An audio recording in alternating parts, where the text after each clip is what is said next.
નમસ્કાર, CNBC બજારની આ ખાસ રજૂઆત ક્વાર્ટર 2થી અપેક્ષામાં આપનું સ્વાગત છે. હું છું ચાંદની શુક્લા અને આ સપ્તાહ આપણે જોયું માર્કેટ માટે ઘણા બધા ફેક્ટર્સ અસર કરી રહ્યા હતા. ગ્લોબલની સાથે જીઓપોલિટિકલ ટેન્શન, FISની પેચવલી અને ખાસ કરીને ક્રૂડમાં ઉછાળો, આ બધા ફેક્ટર્સ વચ્ચે હવે આપણે એક ફોકસ રાખવાનું છે ક્વાર્ટર 2 અર્નિંગ્સ પર, જે આવનારા સપ્તાહથી એક શરૂ થતું પણ દેખાશે. તો કઈ રીતે આપણને આ પરિણામોની સિઝન જે છે એ દેખાશે, આગળ માર્કેટ માટે કઈ રીતે એક સપોર્ટિવ રહેશે, આ બધા પર ચર્ચા કરવાની છે. પસંદગી પણ જાણીશું. આપણા ફંડામેન્ટલ એક્સપર્ટ્સ જે છે આપણી સાથે જોડાઈ રહ્યા છે. ખાસ રજૂઆતમાં માર્કેટ એક્સપર્ટ જગદીશ ઠક્કર અને સાથે લેટિન મનહરલાલ ગ્રુપના નીરવ આશરા. બંનેનું સ્વાગત છે આ ખાસ રજૂઆતમાં. જગદીશજી, એક વ્યૂ આપની સાથે શરૂઆત કરીએ. સૌથી પહેલાં તો માર્કેટને સમજીએ, કારણ કે એક ઓવર ધ વીક જે એક ડેવલપમેન્ટ આપણને જોવા મળ્યું, ખાસ કરીને ઈરાન ઇઝરાયલ વચ્ચેનું સંકટ અને એને લીધે ક્રૂડમાં ઉછાળો અને આ બધા ફેક્ટર્સની અસર ભારતીય બજાર પર સીધી આપણે જોઈ રહ્યા છીએ અને FISની વેચવાલી વધતી જોઈ. કઈ રીતે તમે જોઈ રહ્યા છો ફંડામેન્ટલ્સ હવે બજારના આગળ માટે? ગુડ આફ્ટરનૂન ચાંદની. જે રીતે આપણે જાણીએ છીએ કે જીઓપોલિટિકલ ટેન્શન વધતું ગયું છે. 22મી ફેબ્રુઆરી કે 23 ફેબ્રુઆરી 2022 મને બરાબર યાદ છે કે જ્યારે યુક્રેન પર હુમલો થયો રશિયાએ, એ વખતે બજારમાં એક બહુ સ્ટીપ ફોલ આવ્યો હતો અને લગભગ બધાને એવું લાગતું હતું કે now we are leading to a world war. કારણ કે નાટોના તમામ સભ્યો અમેરિકા સાથે જેટલા પણ એની સાથે સહયોગી છે એ બધાએ જ એને જાહેર સપોર્ટ કર્યો હતો. રશિયાનું કહેવું હતું કે આ લડાઈ માત્ર 5 દિવસ માટે ચાલશે, પણ આજે 2.5 વર્ષ થઈ ચૂક્યા છે અને આ લડાઈ બિલકુલ હજી પણ યથાવત જ છે. એ પછી બજારે ઓલ ટાઈમ હાઈ આપણે જોયું રિસેન્ટલી જ. એટલે આ વોરનો જે એક હાવ છે, વોરનો જે એક ભય છે, એ હંમેશા જ્યારે થતું હોય છે ત્યારે બહુ મોટો હોય છે અને એના કારણે માર્કેટ બહુ મોટા કરેક્શન્સમાં આવે છે. પણ જો પાછલા ઇતિહાસમાંથી કંઈ થોડું ઘણું પણ આપણે શીખ્યા હોઈએ તો આ યુક્રેન રશિયા વચ્ચેનું વોરનું છે. એ સિવાય ઘણી ફ્રન્ટ ઉપર આ વોર તો ચાલતી જ છે, કારણ કે આ ઇઝરાયલની આમ તમે ગણો જે વોર છે, શરૂઆતે એમને ગાઝા પટ્ટી સાથે થઈ, એને ઓક્ટોબરની 7મી તારીખે 1 વર્ષ પૂરું થશે. ઈરાન વચ્ચેની કોન્ફ્લિક્ટ તો અત્યારે થઈ છે, પણ એ 7મી ઓક્ટોબરની કોન્ફ્લિક્ટ પછી જે કંઈ પણ થયું એ પછી પણ બજારે આપણે ઓલ ટાઈમ હાઈ 24,000નો લેવલ આપણે જોયું છે. એટલે આ વોરનો જે એક હાવ, એક ભય જે છે, એ જ્યારે પણ આ વસ્તુ થાય છે ત્યારે ચોક્કસ થાય છે. કારણ દર વખતે હંમેશા એક જ વસ્તુ છે કે will it turn into a world war. World war શું, કોઈને વોર પોસાય એવી નથી, વર્લ્ડ વોરની વાત તો દૂર રહી, પણ આ એક ભય ચોક્કસ રહેશે. આ સામસામે રિટેલિએટ કરવાની આ નીતિ અને ખાસ કરીને ઇઝરાયલનું જે જાતનું સ્ટેન્ડ છે અને જે જાતનું એ લોકો પોતે એડેમન્ટ છે પોતાના હક માટે, એ જોતાં થોડી ઘણી ચિંતા ચોક્કસ આપણને થાય, કારણ ક્રૂડના ભાવમાં ઉછાળો આવે. પણ મારું તો માનવું છે કે ક્રૂડના ભાવનો ઉછાળો બિલકુલ ટેમ્પરરી છે. દરેક oil producing countries including Saudi અરેબિયાએ પોતાનું પ્રોડક્શન વધારવાની કોશિશ કરી છે અને 2025ની ડિમાન્ડ ઘટે એવું લાગે છે. એટલે હું નથી માનતો કે ક્રૂડના ભાવમાં વધીને $80 થશે, પણ જે અત્યારે ગઈકાલે આવ્યું છે કે $200 પહોંચી જશે, મને ખબર નથી કે કઈ ગણતરી પર $200નો ભાવ મૂક્યો છે. જી, ડેફિનેટલી એક વ્યૂ ઓવરઓલ બજાર માટે એક બનતો જોઈ રહ્યા છે. નીરવજી, આપની પાસેથી પણ એક વ્યૂ લઈએ માર્કેટ માટે. અત્યારની ઘણી બધી કન્ડિશન માર્કેટની સામે છે અને જે રીતે હવે આગળ અનુમાન પણ આવતા દેખાડી રહ્યા છે, પરંતુ તમે ફંડામેન્ટલ્સ બજારના હાલ આ લેવલ પર કઈ રીતે જોઈ રહ્યા છો? Thank you for inviting me on your show. આપણે ગઈકાલે માર્કેટમાં જોયું કે જે વીકનેસ હતી it was combination of various factors. એક ફેક્ટર હતું કે આ જીઓપોલિટિકલ ટેન્શન્સ છે જે વોર રિલેટેડ છે, એ એક ફેક્ટર હતું. સેકન્ડ, આપણે જોયું કે જે ક્રૂડ ઓઇલના પ્રાઇસીસ છે એમાં થોડું અપવર્ડ રિવિઝન થઈ રહ્યું છે. અને ડોમેસ્ટિક આ જે સેબીના ગાઈડલાઇન્સ આવ્યા છે FNO રિલેટેડ, એના કારણે માર્કેટમાં થોડું ડરનો માહોલ હતો. એટલે આઈ થિંક આ બધા ફેક્ટર્સના કારણે માર્કેટમાં ગઈકાલે આપણે ફોલ જોયું. અને પર્ટિક્યુલરલી આપણે જે હેવી વેટ્સ છે, જે 4 હેવી વેટ્સ છે, Reliance industries, ICICI bank, HDFC bank અને એક્સિસ બેંક, એમાં સૌથી વધારે ડેમેજ જોવામાં આવ્યું હતું. એટ ધ સેમ ટાઈમ માર્કેટે જે ઓટો સ્ટોક્સ છે એને બી ટાટા મોટર્સ અને મારુતિનું થોડું ખરાબ મંથલી પરફોર્મન્સના કારણે માર્કેટમાં દબાણ જોવાયું હતું. But I think metal space is looking quite strong.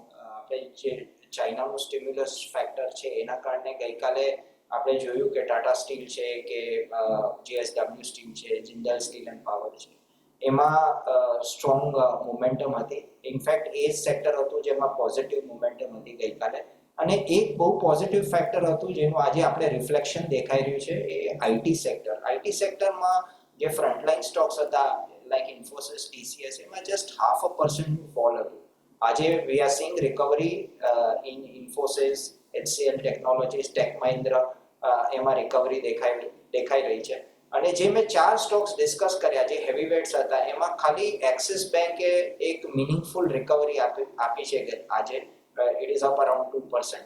બાકી rest of the stocks Reliance, ICICI, HDFC bank just positive ટેરિટરીમાં આવ્યા છે. તો I think it will be a wait and watch from here. બાકી માર્કેટમાં આઈ થિંક મિનિંગફુલ રિકવરી આવવામાં થોડું time લાગશે એટ ધીસ પોઈન્ટ. રિકવરી માટે થોડો એક સમય લાગી શકે છે, પરંતુ અમુક સેક્ટર્સ જગદીશજી, કારણ કે હવે અર્નિંગ્સની શરૂઆત આપણે દિગ્ગજ IT કંપનીઓ દ્વારા જ જોશું તો એક ચર્ચાની શરૂઆત કરીએ આપણે કે Q2 એક્સપેક્ટેશન્સ જે બનતી દેખાડી રહી છે. ઘણા બધા રિપોર્ટ્સ તો આપણે જોઈ રહ્યા છીએ સેક્ટર માટે કે IT ઇન્ડસ્ટ્રીમાં ઓવરઓલ રિકવરીની એક અપેક્ષા છે. આ અર્નિંગ્સ જ્યારે આવશે, ખાસ કરીને જુલાઈ-સપ્ટેમ્બરમાં એક રિકવરી જોવા મળી હતી, તો હવે અર્નિંગ્સમાં પણ એક રિફ્લેક્શન દેખાશે. પરંતુ આ સેક્ટર ઓવરઓલ તમે કઈ રીતે જોઈ રહ્યા છો અને અહીંયાથી Q2ને લઈને કઈ રીતે એક્સપેક્ટેશન્સ તમારી છે, પછી લાર્જ કેપ કે પછી મિડ કેપ IT કંપનીઓ હોય? લાગે છે કે મોટાભાગની જે ટેકનોલોજી કંપની છે એ બધી કંપની દે બી ડેફિનેટલી આઉટપરફોર્મ. આપણે જાણીએ છીએ કે ખાસ કરીને ઇન્ફોસિસ, TCS, HCL ટેકનોલોજી, કોફોર્જ, ઘણી બધી કંપનીઓ છે કે જે બહુ સક્રિય છે આમાં. અને જે રીતે અમેરિકાની પરિસ્થિતિ, ખાસ કરીને એ લોકોના GDP ગ્રોથના આંકડા તમે જુઓ, અમેરિકાનો ઓવરઓલ પરફોર્મન્સ તમે જુઓ, અને વ્યાજના દર આટલા ઊંચા હોવા છતાં પણ મોટાભાગનો ત્યાંનો જે ગ્રોથ છે ઇકોનોમીનો એ કંઈ એટલો સ્લોડાઉન થયો નથી.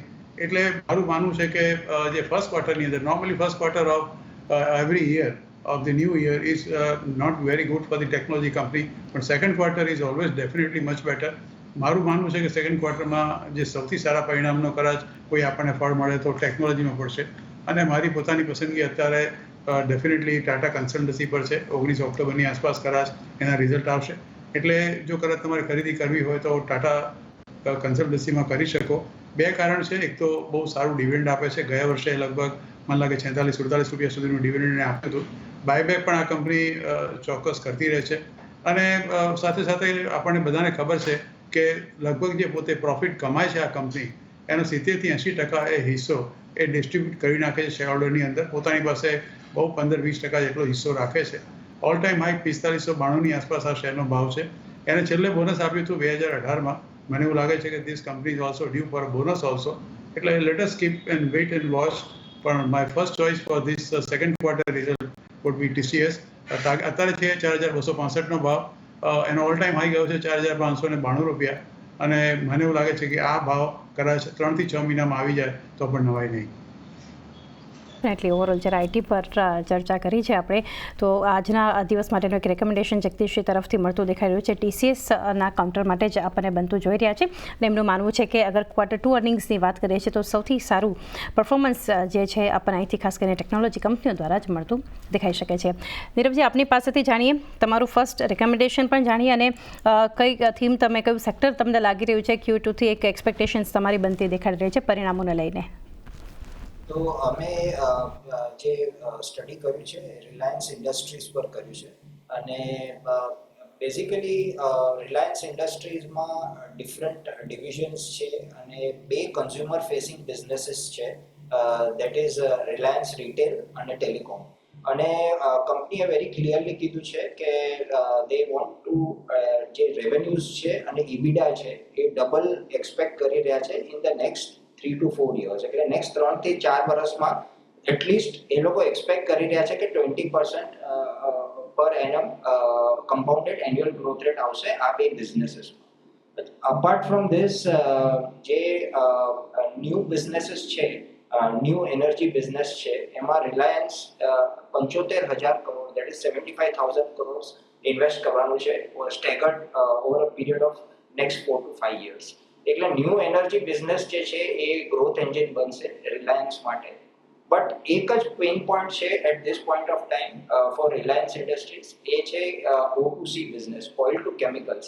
આપણે જોયું કે એમાં બહુ વોલેટિલિટી છે અને it moves in accordance with the crude oil prices. એટલે આપણે અગર લાસ્ટ 8 ક્વાર્ટરમાં જોઈએ તો રિલાયન્સ ઇન્ડસ્ટ્રીઝનું O2C ડિવિઝન છે, ઓઇલ ટુ કેમિકલ, એમાં EBITDA જે છે એ એટલું વોલેટાઇલ રહ્યું છે. It varies from 12,000 crore to 20,000 crore. એટલે આ એક પેઇન પોઈન્ટ થઈ શકે છે ફોર રિલાયન્સ આ ક્વાર્ટરના રિઝલ્ટમાં.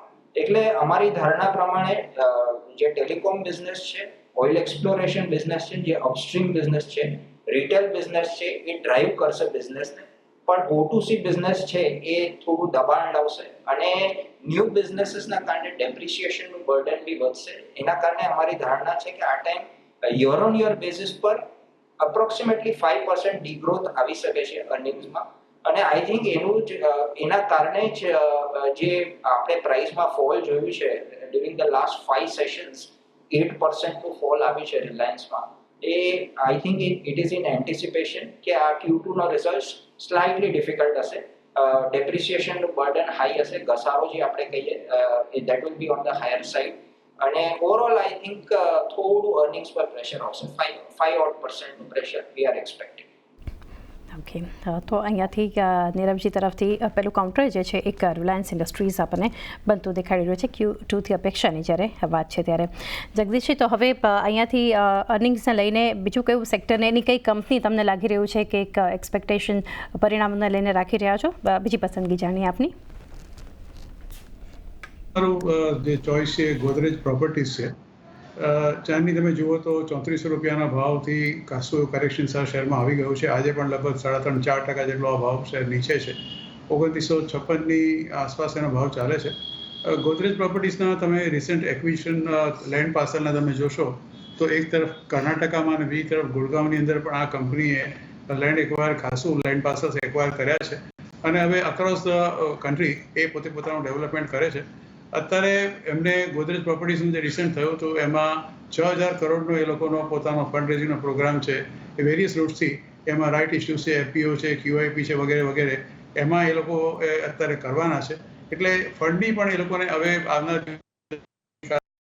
વિશેષ ચિંતા નથી. થોડું ઘણું માર્કેટમાં આવ્યા સેન્ટિમેન્ટને કારણે એનો ભાવ ઘટ્યો છે, પણ મને એવું લાગે છે કે ફંડામેન્ટલી આ પર્ટિક્યુલર શેર ખૂબ જ મજબૂત છે. એટલે સેકન્ડ ક્વાર્ટરના રિઝલ્ટ બહુ જ સારા આવશે આ પર્ટિક્યુલર કંપનીના. અને કરેક્શન અત્યારે માર્કેટ કન્ડિશનને કે જે કોઈ પણ કારણ આવ્યું હોય તો આ કંપનીમાં મને એવું લાગે છે કે steel there is lot of scope. એના ઓલ ટાઈમ હાઈથી 500-600 રૂપિયા જેટલો ઘટી ગયો છે. એટલે જે second choice of mind will be Godrej properties. અને મને એવું લાગે છે કે સેકન્ડ ક્વાર્ટરના રિઝલ્ટ પછી એનો ભાવ લગભગ 3150થી 32 રૂપિયા સુધી જઈ શકે છે. Okay, Godrej properties. બીજી પસંદગી જગદીશજી તરફથી 3150થી 3250ના લેવલ્સ બતાવી શકે છે Q2 પરિણામ જ્યારે આ કંપની દ્વારા જાહેર થશે. અને ત્યારબાદ નીરવજી, આપની પાસેથી હવે જાણીએ રિલાયન્સ ઇન્ડસ્ટ્રીઝ એક ફર્સ્ટ કાઉન્ટર હતું. સેકન્ડ કંપની કઈ રહેશે જે તમારા ફોકસમાં છે? યસ, સેકન્ડ કંપની જે અમે ફોકસ કર્યું છે એ ભારતી એરટેલ છે. ભારતી એરટેલ એનું પરફોર્મન્સ લાસ્ટ 1 યરમાં ધ સ્ટોક ઓલમોસ્ટ ડબલ થઈ ગયું છે અને ક્વોલિટી પ્લેયર છે ટેલિકોમ સ્પેસમાં. અને બેઝિકલી એ લોકોનું ડેટ પ્રોબ્લેમ્સ બી ઘણું હદે રિઝોલ્વ થઈ ગયું છે અને એક્સટર્નલ ડેટ લગભગ ઓનલી 22% છે at this point of time. બાકી બધી DOTની લાયબિલિટીઝ, લીઝ લાયબિલિટીઝ એક્સેટ્રા છે. અને ARPU is very strong. ARPU એટલે એવરેજ રેવન્યુ પર યુઝર 209-210 રૂપીસનું ARPU છે, which is the highest in the industry. એટલે એક ફેક્ટર છે. અને આ વખતે અગર આપણે જોઈએ તો 2019માં એક જ્યારે ડિસરપ્શન આવ્યું હતું, જીઓનો ઇન્ટ્રોડક્શનના કારણે જે ડિસરપ્શન આવ્યું હતું એના કારણે અને કોમ્પિટિશન ફેક્ટરના કારણે ભારતી એરટેલનું જે EBITDA માર્જિન હતું એ 26% સુધી નીચે ગયું હતું. ધીરે there has been a recovery અને હમણાં ARPU જે એનું જે EBITDA માર્જિન છે એ 54% પર આવી ગયું છે. અમારું બિલીફ છે કે results are expected to get better. અને આ ટાઈમ અગર આપણે એક્સેપ્શનલ આઇટમ્સ કાઢી નાખીએ તો આઈ થિંક 5000 કરોડ જેટલું profit is expected in this quarter. જે નવા રેટ્સ વધ્યા છે જે એના કારણે ARPU પર બેનિફિટ આવશે. 70-90% ટેરિફ રિવિઝન થયું છે અને એના કારણે આઈ થિંક એ લોકોના ફાઇનાન્શિયલ્સ વિલ ગેટ બેટર. અગર તમે ચાર્ટ બી જોશો ભારતી એરટેલનું તો I think it's on a upward trajectory. અને અમારું બિલીફ છે કે ગોઈંગ ફોરવર્ડ જે કંપનીએ ગાઈડ કર્યું છે કે બ્રોડબેન્ડમાં બહુ જ એક્સપ્લોઝિવ ગ્રોથ આવશે. At the same time DTH is also expected to do well. અને સર્ટન સર્વિસીસ છે જે Bharti Airtel is likely to focus on, એક છે ફાઇનાન્શિયલ સર્વિસીસ, બીજું છે cloud communication, cloud and storage, પછી એન્ટરટેનમેન્ટ, પેમેન્ટ્સ એક્સેટ્રા. તો આમાંથી મલ્ટિપલ સોર્સિસ ઓફ ઇન્કમ આવશે. અપાર્ટ ફ્રોમ ધીસ એ લોકોની પાસે ડેટા સેન્ટર બિઝનેસ બી છે. તો ખૂબ બધા ટ્રિગર્સ છે જે કેશ ફ્લોને ડ્રાઈવ કરશે અને કેશ ફ્લોને ઇન્ક્રીઝ કરશે. તો આઈ થિંક અમારો view is quite positive on Bharti Airtel for Q2. જગદીશજી, TCS અને ગોદરેજ પ્રોપર્ટીઝ IT અને રિયલ્ટી સ્પેસની તમે પસંદગી Q2ના અર્નિંગ્સને લઈને કરી છે, તો હવે થર્ડ કાઉન્ટર સેક્ટર કયું હશે, એની કઈ કંપની હશે? ટાટા કોમ્યુનિકેશન અત્યારે ભાવ છે 2,131. એ પિયર્સ તો આમ ડાયરેક્ટલી ન ગણી શકાય ભારતી એરટેલ કે જીઓનો કે આઈડિયાનો, પણ જે કંપની પોતે જે ટેલિકોમ્યુનિકેશનમાં ખાસ કરીને સર્વિસ, હવે તો થોડા એના ફંડામેન્ટલ્સ તમે જોશો તો કંપનીનું તમે જે અર્નિંગ્સ છેલ્લા 1 વર્ષનું જોશો તો છેલ્લા 12 મહિનામાં કંપનીએ લગભગ સ્ટ્રોંગ રિટર્ન આપ્યું છે. ઇક્વિટી પર લગભગ 57-58%નું સ્ટેડી ગ્રોથ છે EPSની છેલ્લા લાસ્ટ ક્વાર્ટરનો, અને સાથે એના કેપિટલ એમ્પ્લોયડ એટલે return on capital employed is about 14-15%. એટલે મને એવું લાગે છે કે આ share fundamentally is going to be very very strong. અત્યારે એનો ભાવ છે 2130, ઓલ ટાઈમ હાઈ ગયો છે 2175. મને એવું લાગે કે સેકન્ડ ક્વાર્ટરના રિઝલ્ટ પછી આ શેરનો all time high 2175 is a lifetime ટાઈમ હાઈ, એ પણ ક્રોસ કરી જશે. અને હવે target for this particular share is about 2250 after the result is declared. Okay, હા, તો Q2 અર્નિંગ્સ બાદ, પરિણામ બાદ ટાટા કમ્યુનિકેશન આ પસંદગી જગદીશજી તરફથી, અને 2250 સુધીના ટાર્ગેટ પણ અહીંયા કંપનીમાં તમને દેખાઈ શકે છે. તો નીરવજી, આપની પાસેથી જાણીએ, રિલાયન્સ ઇન્ડસ્ટ્રીઝ, ભારતી એરટેલ, હવે કઈ કંપની હશે? થર્ડ કંપની જે અમે ફોકસ કરી રહ્યા છે સિમેન્ટ રિલેટેડ સ્પેસમાં, અદાની ગ્રુપની અંબુજા સિમેન્ટ છે. આઈ થિંક જે ફર્સ્ટ ક્વાર્ટરમાં જે રિઝલ્ટ આવ્યું હતું અંબુજા સિમેન્ટનું એ સ્લાઇટલી વીકર હતું, અને આપણે જોયું કે રિયલાઇઝેશન્સ જે હોય છે સિમેન્ટના એ 7% ફોલ હતું, અને પેટ જે હતું એમાં 30% ફોલ આવ્યું હતું. કંપનીએ કીધું કે આનું રીઝન છે કે જે ઇલેક્શન્સ હતા અને સ્લો ઇકોનોમિક એક્ટિવિટી હતી, અને પ્રોબ્લી આ time be I think we are expecting કે થોડું ટફ રિઝલ્ટ હશે. બટ ત્યાં એક ઓપોર્ચ્યુનિટી છે કે એનું રીઝન એ છે કે અંબુજા સિમેન્ટનું ટાર્ગેટ છે 140 મિલિયન ટનની સિમેન્ટ કેપેસિટી, અને હવે જે કોમ્પિટિશન થશે that is going to happen between the Adani Group અને Birla Group. Ultratech Cement is also doing quite well, but Adani ની અંબુજા સિમેન્ટ જે છે they are going to play on cost front. એમણે કીધું છે કે જે વેરિયેબલ કોસ્ટ છે એનું ટાર્ગેટ જે એ લોકો મૂકી રહ્યા છે એ 3,650 રૂપીસ પર ટન છે. At this point, most companies' cost structure around 4,500 rupees per ton પર ચાલી રહ્યું છે. બટ અગર અંબુજા સિમેન્ટે કોસ્ટ લીડરશિપ લઈ લીધી તો આખા ડાયનામિક્સ જે છે સિમેન્ટ સેક્ટરના એ બદલાઈ શકે છે. નો ડાઉટ એ ઓવરનાઇટ નથી થવાનું, રાતોરાત નથી બનવાનું, બટ એક સ્લો પ્રોસેસ હશે, અને અવર બિલીફ ઇઝ કે અગર કોસ્ટ લીડરશિપ આવી ગઈ તો આઈ થિંક કન્સોલિડેશન જે છે સિમેન્ટ સેક્ટરમાં એ બી બહુ ફાસ્ટ થશે, અને valuations will start moving up. Something like what has happened in steel sector. આપણે જોયું કે સ્ટીલ સેક્ટરમાં જે કન્સોલિડેશન થયું છે, ટોપ 5 પ્લેયર્સ છે એ લોકો મેજર કેપેસિટી કંટ્રોલ કરી રહ્યા છે. આઈ થિંક સિમેન્ટમાં બી એ ટાઈપની ડેવલપમેન્ટ્સ થઈ રહી છે. થોડું ટાઈમ કન્ઝ્યુમિંગ રહેશે, બટ સ્મોલર પ્લેયર્સ જે છે એ એક્વાયર થઈ જશે, અને એનું બેનિફિટ આ લાર્જર પ્લેયર્સને મળશે. તો અમને એમ લાગે છે કે ભલે આ રિઝલ્ટ થોડું લોઅર હશે એક્સપેક્ટેશન કરતા, but it is a good price and good entry point as far as Ambuja cement is concern. તો અહીંયાથી થર્ડ કાઉન્ટર જે છે અંબુજા સિમેન્ટ નીરવજી તરફથી આપણને આવતું દેખાડી રહ્યું છે. તો એ સાથે જ સમય થયો છે કે આ ખાસ રજૂઆતમાં હવે રજા લઈએ. જગદીશજી, આપના ડિસ્ક્લોઝર્સ જાણીએ. જે 3 શેર આપને કયા, એ 3 શેરોમાં મારું પોતાનું અંગત રોકાણ નથી કે અમારા ફેમિલીનું નથી, પણ અમારા ક્લાયન્ટોની ભલામણ કે એમના પોર્ટફોલિયોમાં હોઈ શકે. પણ હંમેશા સ્ટોક માર્કેટમાં રોકાણ કરો તો નાણાકીય સલાહકારની સલાહ અચૂક લેજો, એ સલાહને જ અનુસરજો. જે અભિપ્રાય આપણી ચેનલ પર આપ્યા છે એ મારા અંગત અભિપ્રાય છે. Thank you Chandi for inviting me on the show. જી નીરવજી, આપના તરફથી ડિસ્ક્લોઝર્સ.